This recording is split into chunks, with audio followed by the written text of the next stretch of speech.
مسجد حرم میں حضور صلی اللہ تعالیٰ علیہ وسلم تشریف لائے، سارے آلائشوں کو پاک کیا اور اس کے بعد پہلی اذان دی جا رہی تھی حرم کعبہ میں. اور جانتے ہو اذان دینے کے لیے کس کو بلایا؟ بلال حبشی کو بلایا. نبی پاک صلی اللہ تعالیٰ علیہ وسلم نے آواز دی حضرت بلال کو. اور اذان کہاں؟ کعبے کی چھت پر چڑھ کر کے، کہ اوپر چڑھ کر کے اذان دی جائے. حضرت بلال حبشی وہاں سے اذان دیتے رہے. میرے عزیزوں، بزرگوں نے یہ فرمایا ہے اذان کہیں سے بھی دے لیتے، اذان چھوٹی سی اونچی جگہ سے دیتے. بلال حبشی کعبے کی چھت پر مکہ میں کھڑے ہو کر اذان دے رہے ہیں. یہ دنیا کو بتانا تھا جو میرے مصطفیٰ کی محبت میں ایک زخم بھی کھائے، کعبہ بھی اس کے تلووں کے نیچے ہوتا ہے. اللہ اسے کعبے کی چھت کے اوپر کا مقام دیتا ہے. جو نبی کا غلام ہو جائے دنیا میں اسے اللہ تعالیٰ بہت بلندی عطا کرتا ہے، بہت بلندی عطا کرتا ہے. اس لیے آنے والی مصیبتوں پر ادھر ادھر نہ دیکھو، آنے والے طوفانوں سے ادھر ادھر نہ بھاگو، بلکہ تمہارا امتحان ہے اور تمہاری آزمائش ہے. تم جمے رہو. اور یہ جتنے بھی اس طرح کی کیڑے آتے رہیں گے، کوئی بھی اگر جماعت کا غدار اٹھ کر کے یہ کل کہہ دے کہ ہمارا دین، جیسے اب یہ آگے بھی یہ بھی کہیں گے ہمارا سب کا ڈی این اے ایک ہی ہے، اب یہ بھی کہیں گے آگے، اس لیے کہ یہ پالے ہوئے کتے ہیں، یہ پالے ہوئے ہیں. ان کی اپنی زبان نہیں، ان کی زبان میں کوئی اور پیچھے بیٹھا ہوا. ان سے وقتاً فوقتاً اس طرح کی باتیں کرائی جائیں گی. میرے عزیزو، انہی کے تو پرکھوں کی باتیں ہیں جنہوں نے کتاب میں لکھ مارا ہے کہ رسول اللہ کو پیٹھ پیچھے کا علم نہیں تھا. یہی تو لوگ ہیں جنہوں نے کہا تھا شیطان کا علم اور رسول کا علم برابر ہے. ہم یوں ہی نہیں لڑتے، ہم یوں ہی قوم کو بیدار نہیں کرتے. عزیزان گرامی وقار، ہمارے پاس جو کچھ بھی سرمایہ ہے نا، کچھ لوگ مجھ سے یہ کہتے ہیں کہ کتنا ایگریسو ہو کر کے بولتے ہیں آپ، اتنا سخت لہجے میں کیوں بولتے ہیں؟ میرے عزیزوں، جس کے پاس لاسٹ چیز بچی ہوئی ہے، آخری چیز بچی ہوئی ہے، وہ بھی اگر تم چھیننے کی بات کرو گے تو کیا ہم نرم لہجے میں بات کریں؟ ہم نرم لہجے میں بات کریں؟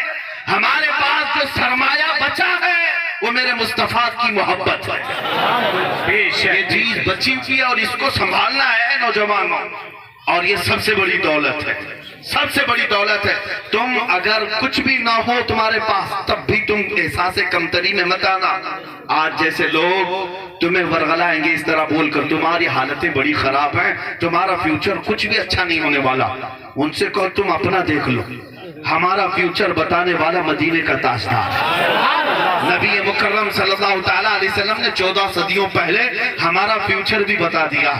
گھر گھر پر اسلام کا جھنڈا لہرائے. ہاں، ہمیں یقین ہے مدینے والے کی بات پر. تم ان تمام باتوں سے نہ گھبراؤ کہ تمہارا کیا ہونے والا ہے. تمہارے پاس جو دولت ہے وہ کون سی ہے میں آپ کو بتاتا ہوں. ایک بار نبی پاک صلی اللہ تعالیٰ علیہ وسلم جنگ سے واپس تشریف لائے، مال غنیمت تقسیم کر رہے تھے. ہم غریب ہیں اس لیے میں آپ سے یہ بات کر رہا ہوں. ہمارے پاس اب سرمایہ بھی نہیں رہ گیا، سیاست بھی نہیں رہ گئی، طاقت بھی نہیں رہ گئی، قیادت بھی نہیں رہ گئی، کچھ نہیں رہ گیا. لیکن پھر بھی میں آپ کو فخر کرنے کا ذریعہ بتاتا ہوں. فخر کرنے کا ذریعہ ہے تمہارے پاس. پراؤڈ فیل کرو گے. کیا چیز؟ حضور صلی اللہ علیہ وسلم صحابہ کو مال غنیمت بانٹ رہے تھے. اس میں انصار صحابہ جو مدینے کے تھے اور جو مہاجر صحابہ باہر سے ہجرت کر کے آئے تھے، دونوں کو مال تقسیم کرنا تھا. رسول پاک صلی اللہ علیہ وسلم نے مہاجر صحابہ کو مال زیادہ دے دیا اور انصار صحابہ کو مال کم دیا. مال کی تقسیم ہو گئی. یہ رسول پاک بہتر جانتے حکمت کیا ہے. لیکن بعد میں انصار صحابہ کے آپس میں چیمے گوئیاں شروع ہو گئی. سب آپس میں بات کرنے لگے. رسول اللہ نے ان کو زیادہ دے دیا، ان کو زیادہ دے دیا جو ہجرت کر کے آئے تھے. یہ باتیں پھیلتی پھیلتی حضور پاک صلی اللہ علیہ وسلم تک آ گئی. نبی پاک صلی اللہ علیہ وسلم کو جب یہ خبر ملی کہ انصار میں یہ باتیں چل رہی ہیں، حضور صلی اللہ علیہ وسلم نے انصار کے سردار صحابی کو بلایا اور کہا کیا تمہاری جماعت میں ایسی ایسی باتیں چل رہی ہیں کہ میں نے مہاجرین کو مال زیادہ دے دیا اور تم لوگوں کو کم دیا ہے؟ انہوں نے کہا ہاں یا رسول اللہ، سب باتیں چل رہی ہیں. حضور صلی اللہ علیہ وسلم نے انصار صحابہ کو ایک جگہ جمع کیا. کہا سب یہاں جمع ہو جاؤ. سب میرے آقا تشریف لائے اور نبی پاک صلی اللہ علیہ وسلم نے ایک ایسا خطبہ دیا. حضور پاک صلی اللہ علیہ وسلم نے ان سے پوچھا, فرمایا یہ بات صحیح ہے کہ جب لوگ مجھے چھوڑ چکے تھے میں تمہارے یہاں آیا, تم نے اپنایا ہے, لیکن کیا یہ بات سچ نہیں کہ تم زمانے کفر میں تھے, اللہ نے میری بدولت تمہیں ایمان عطا کیا؟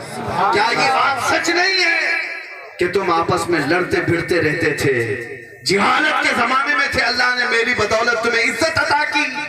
انصار صحابہ نے کہا یا رسول اللہ جو کچھ بھی ہمارے پاس ہے وہ سب آپ کی بدولت ہے. اب سنیے مجھے یہ واقعہ, یہ حدیث بیان کرنے کی وجہ کیا ہے؟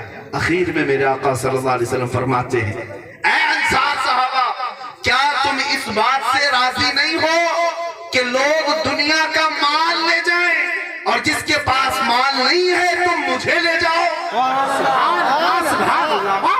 یہ حدیث پڑھنے کے بعد یقین ہو جاتا ہے جس کے پاس کچھ نہیں ہوتا اس کے پاس آمنہ کا لال ہوتا.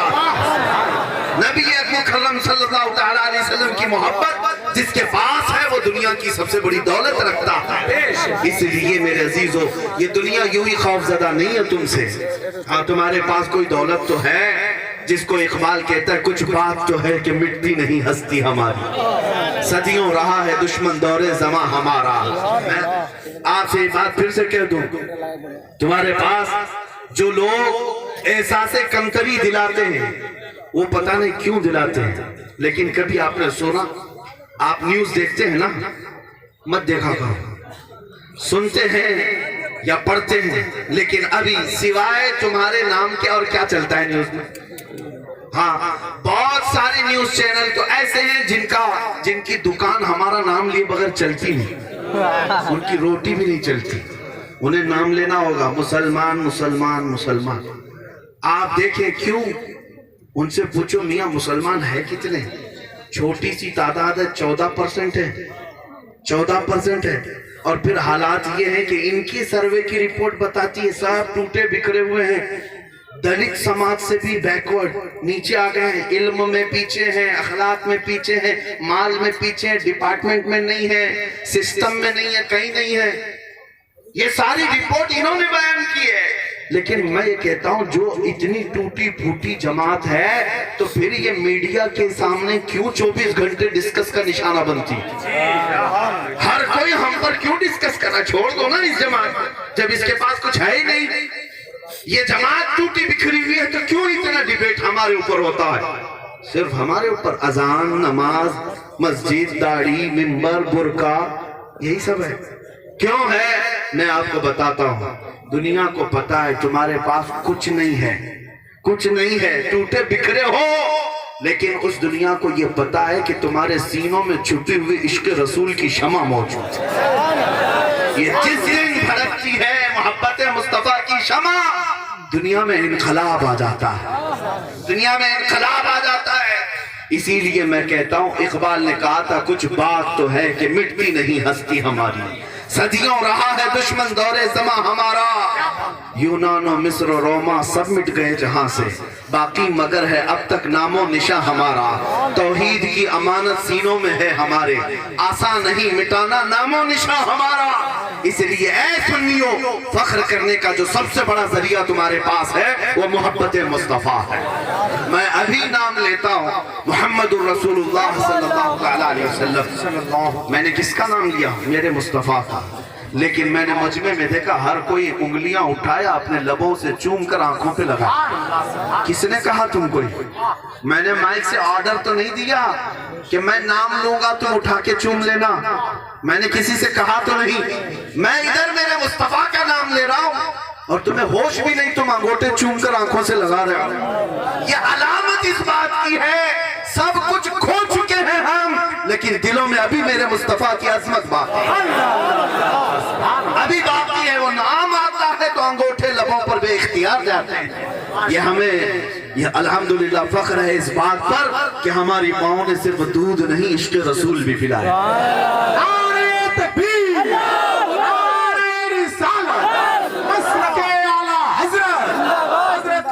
مفتی سلمان ازری صاحب قبلہ آمد حضور صاحب سجادہ خانقاہ رضویہ بریلی شریف مرکز اہل سنت. میرے عزیزوں اب میں آپ کو یہ بات بھی بتا دوں, دوسرے لوگ کوئی ڈرتا ہے سہمتا ہے تو اس کی بات الگ ہے, لیکن بہرائچ والوں کی ایک بڑی ذمہ داری ہے, بہرائچ میں رہنے والوں کی بڑی ذمہ داری ہے, اس لیے کہ بہرائچ میں دیار غازی موجود ہے اور وہ غازی ہے, شہید بھی ہے. آپ کو پتہ ہے ان کا مقام و مرتبہ سلطان سید سالار مسعود غازی, ان کو سلطان الاولیاء کہا گیا. بعض بزرگوں نے فرمایا ولایت غوث اعظم کے دربار سے پہلے بہرائچ آتی, سید سالار مسعود غازی رحمت اللہ علیہ سے اجمیر جاتی, اجمیر سے ولایت تقسیم ہوتی. بعض بزرگوں کے اقوال ہے, لیکن میں آپ کو بتا رہا ہوں اس بلند و بالا مقام پر پہنچنے والے سالار مسعود غازی, عمر ان کے انتقال کے وقت صرف 19 سال کی تھی. 19 سال کی کڑیل جوانی میں یا 20 سال جو آپ کی ٹین ایج رہی ہے, وہ ایج تو ابھی شروعات کی ہوتی ہے جوانوں کی, لیکن سالار مسعود غازی کی تاریخ پڑھنے والا جانتا ہے, ان کو سننے والا جانتا ہے کہ وہ اپنا سب کچھ چھوڑ کر میدان میں اترے ہوئے تھے, اور میرے مصطفیٰ کے وہ ایسے شیر ہیں پتہ نہیں کیسے کیسے دیو کو زمین پر گاڑ کر رکھا.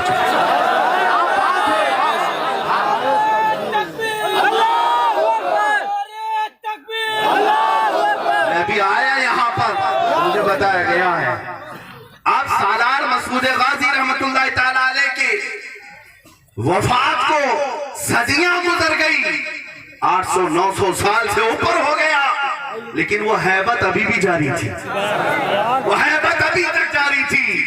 لیکن ہو سکتا ہے تمہارے چند برے اعمال کی وجہ سے کوئی کیڑا پھر سے اڑنے لگ جائے, اس لیے میں کہتا ہوں مشن مسعود غازی کو زندہ کرو. ہر جوان کو یہ سکھاؤ کہ تمہارا ہیرو وہ پردے پر دکھنے والا نہیں ہے جو مجرے کرتا ہے, تمہارا ہیرو وہ نہیں ہے جو اپنے زنانہ حرکتوں سے لوگوں کو اپنی طرف مائل کرتا ہے, تمہارا ہیرو تو سالار مسعود غازی ہے. تمہارے آئیڈیل یہ بزرگ ہیں, تمہارا آئیڈیل یہ پردے سیمی پر ناچنے والا فلموں میں وہ ایکٹر اور ایکٹریس نہیں. اے سنی مسلمانوں, تمہارا ہیرو خالد بن ولید ہے, سلطان صلاح الدین ایوبی ہے. عزیزان گرامی وقار, جب ہم تاریخ کو چھوڑ دیتے ہیں تو پھر ہمیں اسی طرح کی ٹھوکریں کھانی پڑتی ہیں. اس لیے میں نوجوانوں سے کہوں گا واپس آ جاؤ, عزت بھی یہاں ہے, اقتدار بھی, طاقت بھی یہاں ہے.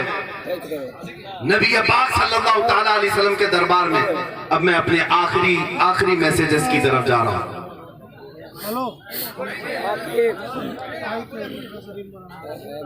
پھر بھی میں آپ کو اس پیغام کی طرف لے جا رہا ہوں,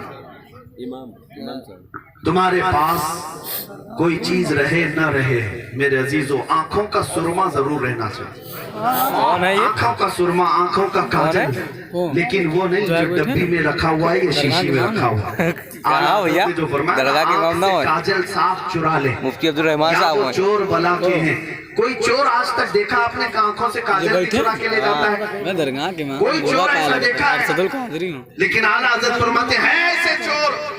میرے عزیزو, مومن کی آنکھوں کا کاجل عشق مصطفیٰ ہوتا, محبت مصطفیٰ اس کی آنکھوں کا کاجل ہے. جس کے سینے میں حضور کی محبت ہے اس کی آنکھیں بھی روشن, اس کی آنکھیں چمکدار ہیں. اس کاجل کو ہمیشہ سلامتی کے ساتھ رکھو اور پھر فخر کے ساتھ. میرے عزیزو, جینا ہے ہم الحمدللہ حق کا اعلان کرتے ہوئے جئیں گے, اور مرنا ہے میرے مصطفیٰ کے نام پر. اس سے بہتر موت اور کیا ہو سکتی ہے, اس سے بہتر موت اور کیا ہو سکتی ہے. کچھ لوگ ہمیں اس بات کو لے کر کے کہتے ہیں کہ ابھی حالات ایسے ہیں, آپ ان کے اوپر فلاں ہو گیا, ان کے اوپر فلاں ہو گیا. ایک صاحب کہہ رہے تھے کہ ہمارے جلسے میں لبیک یا رسول اللہ کا نعرہ لگ رہا تھا. الحمدللہ مجھے اس بات پر کوئی وہ نہیں, جھجک نہیں. میرا کوئی جلسہ اس وقت تک مکمل ہوتا نہیں, ابھی کتنے مہینوں سے دیکھ رہا ہوں, جب تک جلسے میں لبیک یا رسول اللہ پکارا نہیں جاتا, اور ہمیں ڈر نہیں اس بات کا. لیکن کوئی صاحب مجھ سے کہہ رہے تھے نعرہ لگانے کی وجہ سے ہمارے فلاں دوست کو اٹھا کر لے گئے اور کیس کر دیے اس پر. میں نے کہا اس سے بہتر کیس کیا ہو سکتا ہے؟ اس سے بہتر کیس کیا ہو سکتا ہے؟ کرنے دو اچھی بات ہے. جب پہنچنا میرے مصطفیٰ کی بارگاہ میں تو عرض کرنا آقا دنیا نے پھندا ڈالا تھا میرے زنا پر نہیں, چوری پر نہیں, ڈکیتی پر نہیں, آپ کے نام کو پکارا تھا, لوگوں نے ہتھ کڑی پہنائی تھی. یقین جانو وہ تاجدار کائنات اتنے غیرت مند ہیں, تمہیں پکاریں گے اور بلائیں گے آجا میرے غلام, میرا دامن تیرے لیے بچھاؤ.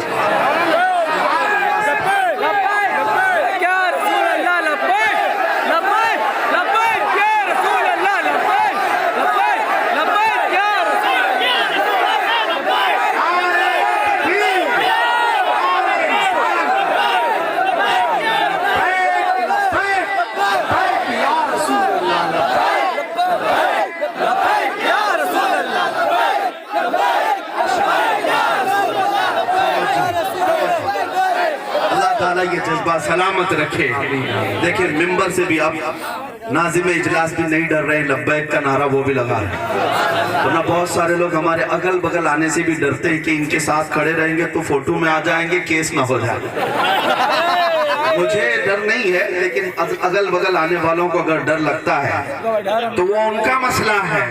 الحمدللہ ہمیں اس بات کا فخر ہے کہ آج اگر گستاخوں کے ساتھ کوئی کھڑے ہو کر شرم نہیں کرتا, اور ہم جس کے نام کے لیے اعلان کر رہے ہیں, ہمارا یقین ہے کل قیامت کے دن دیکھا جائے گا تم کہاں کھڑے رہو گے, ہم کہاں کھڑے رہیں گے انشاءاللہ العزیز. کیونکہ میرے آقا کی حدیث ہے المرء مع من احب, آدمی قیامت کے دن اسی کے ساتھ رہے گا جس سے دنیا میں محبت کرتا, جس سے محبت کرتا تھا اسی کے ساتھ رہے گا. ہاں ان لوگوں کا ایمان اور ان لوگوں کا خاتمہ, ان لوگوں کی آخرت کا پتہ نہیں ہمیں, جو یہاں آج نعرے لگاتے لگاتے بیچارے تھک گئے. ہم نے دیکھا ہے کچھ لوگ 40 سال پارٹی کی خدمت کیے اور ابھی ایسے سنیاسی بن گئے, ان کو کوئی پوچھتا بھی نہیں. کیا یہ حالات ہے کہ نہیں؟ حالات ہے. بیچارے اتنی محنت کر کے 40 سال کس کو کہتے زندگی بتا دیا اور خدمت پر خدمت کرتے رہے, لیکن ان کو سائیڈ لگا دیا گیا. اب تمہارا کام نہیں, بوڑھے ہو گئے جاؤ. لیکن میں نے دیکھا ہے جو میرے مصطفیٰ کی خدمت کرتا ہے, جو نبی پاک کے عشق کی بولی بولتا ہے, پھر وہ 85 سال کا ہو جائے کہ 90 سال کا ہو جائے, دنیا اسے کبھی سائیڈ نہیں لگاتی. وہ جتنا بوڑھا ہوتا ہے اتنی عزت بڑھتی جاتی ہے, اتنی عزت بڑھتی جاتی ہے. تم لا کر کے دکھا دینا 1 لاکھ نوجوان جو اپنے آپ کو ہینڈسم کہتے ہو, خوبصورت کہتے ہو, 1 لاکھ جوانوں کو لا کر کھڑا کر دو اور ایک طرف 75 سالہ تاج الشریعہ کو بیٹھا.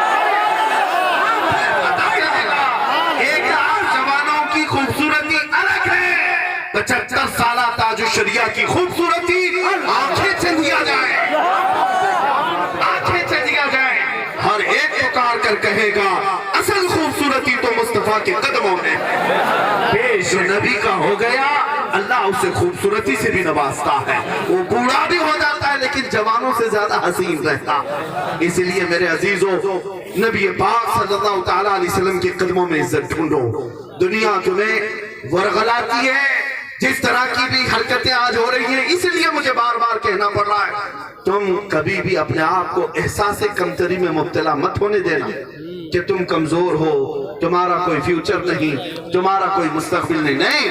الحمدللہ ہم جس طرح ہیں اپنے نبی کے غلام ہونے پر ہمیں فخر رہے گا, ہمارے اپنے نبی پاک کے غلام ہونے پر ہمیں فخر رہے گا. اور دنیا جس طرح کی آزمائشیں لیتی ہے میں آپ کو بتاؤں. حضرت صہیب رومی ایک صحابی 27 سال کے جوان تھے, اور ان کو جب میرے مصطفیٰ کریم سے محبت ہو گئی, ماں بھی باپ بھی دشمن کافر, دونوں لڑتے تھے اپنے بیٹے سے, اور ان کی جوانی کا حال یہ تھا اتنی عمدہ خوشبو لگاتے کہ گلیوں سے گزرتے تو پوری گلی مہکتی تھی. صہیب, حضرت صہیب, اور بڑے مالدار کے بیٹے تھے, لیکن جب حضور کی محبت میں فدا ہو گئے, ماں بھی دشمن ہے باپ بھی دشمن ہے, دونوں کہتے تھے چھوڑ دے محمد کو, چھوڑ دے محمد. لیکن دل میں جب میرے مصطفیٰ کا عشق سما جائے تو استقامت کسے کہتے سنو، جس کو اعلیٰ حضرت فرماتے ہیں نا جان ہے عشق مصطفیٰ، روز وضو کرے خدا، جس کو وہ درد کا مزہ ناز دوا اٹھائے کیوں۔ ایک وقت ایسا آیا کہ جب رسول پاک صلی اللہ علیہ وسلم ہجرت کر کے مدینے چلے گئے تو حضرت صہیب بھی کہنے لگے اپنے گھر میں اب میں مکہ میں نہیں رہوں گا، میں بھی مدینے جاؤں گا۔ باپ نے کہا میری جائیداد پوری تجھے لکھ کر دینا ہوگا، تجھے ایک پھوٹی کوڑی بھی نہیں دوں گا۔ انہوں نے کہا لے لو پوری جائیداد، مجھے نہیں چاہیے۔ اکلوتے بیٹے پوری جائیداد لے لو، ساتھ دے دیا اور نکل پڑے۔ تو ماں نے پیچھے سے پکار کر کہا تیرے جسم پر جو لباس ہے نا وہ بھی ہماری کمائی کا ہے، وہ بھی ہماری کمائی کا ہے، وہ بھی دے کر جا۔ انہوں نے کہا یہ بھی نہیں چاہیے، اتار دیا، گونی پہن لیا، ٹاٹ کی گونی، ببول کے کانٹے لگا لیے اور اسی طرح چلتے رہے۔ لیکن کیا اتنے پر بس کر دیا؟ مالدار باپ کا گنڈوں کو اجرت پر لایا، کہا کہ میرا بیٹا مکہ کی سرحدیں کراس کرنے لگے، اسے مار مار کر اتنا زخمی کرو کہ گھر واپس آ جائے۔ بڑے طاقتور گنڈے بیچ راستے میں آئے، حضرت صہیب کو پکڑا اور مارنے لگے، اتنا مارا کہ ان کی ناک پھٹ گئی، ان کے گھٹنے توڑے، بہت زخمی کیا۔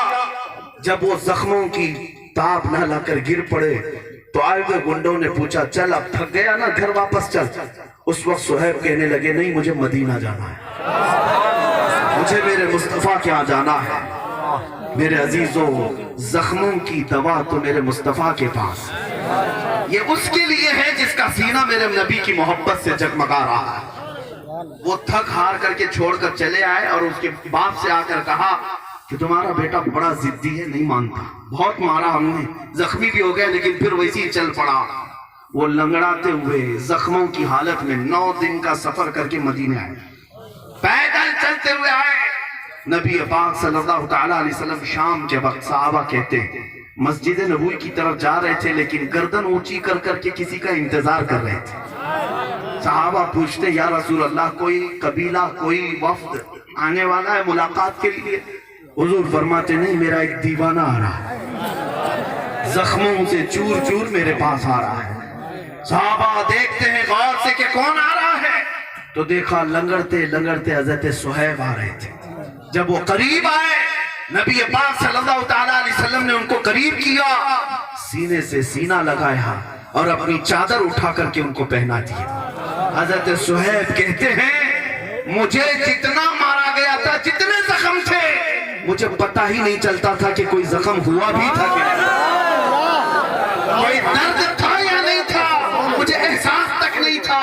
یا رسول اللہ کل مصیبت بعدک جلل، ان کا یہ نعرہ تھا وہ صحابہ کا، اے اللہ کے رسول اگر آپ ہیں تو ہر مصیبت چھوٹی ہے، ہر مصیبت ہلکی ہے۔ اسی لیے نوجوانوں حضرت صہیب نے کہا چادر پہن کر کے ان کی وصیت تھی میں مروں گا بھی تو میرے کفن میں یہی چادر رکھنا، اس لیے کہ دنیا میں سب سے زیادہ اگر کوئی پیار کرتا ہے تو وہ ماں ہے، لیکن میرے ساتھ تو معاملہ ایسا ہے میری ماں نے بھی میرے کپڑے اتار لیے، جب دنیا میں ماں چھوڑ دیتی ہے مدینے کا تاجدار سینے سے لگاتا ہے، اسے اپنے دلوں میں جگہ دیتا ہے۔ اسی لیے میں کہتا ہوں اے نوجوانوں ان مصیبتوں سے نہ گھبرانا بلکہ میرے آقا کی طرف عرض کرنا یا رسول اللہ ہر ستم ہر مصیبت گوارا ہے، ہر ستم ہر مصیبت گوارا ہے، یا رسول اللہ ایک بار تو کہہ دو کہ تو ہمارا، یا رسول اللہ ایک بار تم کہہ دو کہ تو ہمارا ہے۔ بس اسی آس کے ساتھ جیتے رہو، وہ دن آئے گا جب ہماری آنکھیں بند ہونے کو ہوں گی، سرہانے کوئی اور نہیں میرے مصطفیٰ تشریف لائے۔ عزیزان گرامی وقار جب ہم قبر میں بھی پہنچیں گے تو ان کے چہرے نہیں دیکھیں گے، مدینے کے تاجدار کو دیکھیں گے۔ ان کے پاس جب جانا ہی ہے قبر میں سامنا کرنا ہے یا نہیں کرنا ہے، حشر میں حضور کا سامنا کرنا ہے یا نہیں کرنا ہے، جب سب جگہ تمہیں حضور کا سامنا کرنا ہی ہے تو اعلیٰ حضرت کی بات سن لو، سن لو کیا کہتے ہیں، تم زندگی میں ہو یا قبر میں ہو یا حشر میں ہو، وہ جو نہ ہو تو کچھ نہ ہو، وہ جو نہ ہو تو رسول اگر نہیں ہے تو کچھ نہیں ہے، تمہارا وجود بھی نہیں، نام بھی نہیں۔ ہاں ایک بات یاد رکھ لو، اگر یہ نام سے نسبت ختم ہو گئی کچھ نہیں ہے، بے جان لاشیں ہو۔ ہاں جیسے ابھی آپ نے دیکھا ایک رافضی کتا نکلا تھا 1 سال پہلے اور کہہ رہا تھا کہ میں قرآن بدل دوں گا، اور کہہ رہا تھا کہ محمد کے چریتر پر میں کتاب لکھ دوں گا۔ میں پوچھتا ہوں وہ کتا کہاں گیا جس نے نام بھی بدل لیا، دھرم بھی بدل لیا اور جا کر دھوتی میں بیٹھا رہا؟ بعد میں پتا چلا کہ اس کو وہاں سے بھی لات مار کر کے گٹر میں بھیج دیا گیا۔ یہی تو اعلیٰ حضرت نے فرمایا تھا 100 سال پہلے، یا رسول اللہ جو تیرے در سے یار پھرتے ہیں در بدر یوں ہی خار پھرتے ہیں، در بدر یوں ہی خار پھرتے ہیں۔ اسی لیے اے سنیو تمہیں یہ میسج دوں گا، وہ جو نہ ہو تو یاد ہے یا نہیں، وہ جو نہ ہو تو رسول پاک نہ ہو تو نہ زندگی ہے، نہ قبر ہے، نہ حشر ہے۔ جب رسول کا ہونا ضروری ہے تو اعلیٰ حضرت کا میسج یہ ہے، آج لے ان کی پناہ، آج مدد مانگ ان سے، آج لے ان کی پناہ، آج مدد مانگ ان سے، کل نہ مانیں گے قیامت میں اگر مان گیا۔ انہیں جانا، انہیں مانا، نہ رکھا غیر سے کام، للہ الحمد میں دنیا سے مسلمان گیا۔ زندگی یہ نہیں ہے کسی کی کسی کے لیے، زندگی ہے نبی کی نبی کے لیے۔ نہ سمجھ مرتے ہیں زندگی کے لیے، ارے جینا مرنا ہے سب کچھ، جینا مرنا ہے سب کچھ، جینا مرنا ہے سب کچھ یا رسول اللہ۔ دہن میں زبان تمہارے لیے، بدن میں ہے جان، ہم آئے یہاں، اٹھے بھی وہاں۔ وآخر دعوانا الحمدللہ رب العالمین۔